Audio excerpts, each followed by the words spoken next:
Chris and I have been married soon to be 55 years on November 17th. We were both raised in the Catholic Church. We got married in '62, and I was in the Air Force. I was at Scott Air Force Base. After the Air Force, I got a job at Caterpillar in Decatur. And after about 5 or 6 years, I got promoted. And the Lord picked me up and set me in front of this nut. His name was Jim, and he talked about Jesus. One day he asked me, he said, "Wayne, are you saved?" And I went, "I don't know. I won't know until I meet St. Peter at the gate." And then it's so sad. 12 years of parochial school, and that was my response. I won't know until I meet St. Peter at the gate. Well, he started telling me about these charismatic meetings that were being held at the little church that we went to. So we decided to go. These people were Catholics. The nuns were there, the priests were there, and when they prayed and when they sang to someone they knew. And it was someone we only knew about. We had a head knowledge of God, we had a head knowledge of Jesus, but we didn't have a heart knowledge. We continued going, and then one evening we went up to the chapel and we committed our life to Christ. When we received Christ, we went crazy. We really did. We went to the Jesus people, we went here, we went there. We found something that we had been looking for all of our lives. But moving on in our story, Hap and I came into our lives, and in that relationship developed, and we ended up moving from Decatur to the Hickory Hills area in Whiteheath and started attending church with them on a regular basis. Life was good. We were enjoying our life. I had a good job, we had a nice house, we had good cars. Everything was really, really going well. The kids were involved in sports, we were involved in sports. If they were involved in something, we would be involved, coaching, all kinds of good things were going on. But then tragedy struck. Our next to youngest son, Jonathan, was getting ready to go into high school.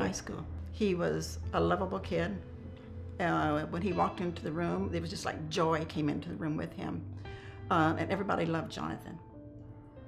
So he was excited about going to high school.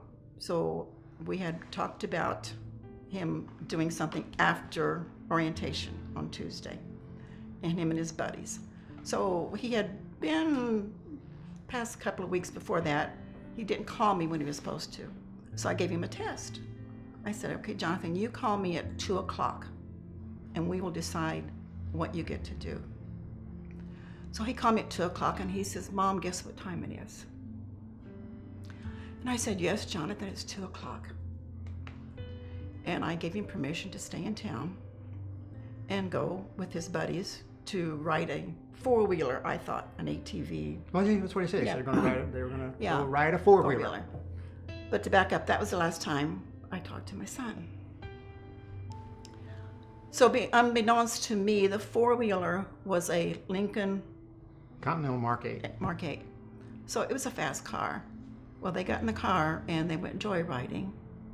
And him and the driver and Jonathan's girlfriend was in the car.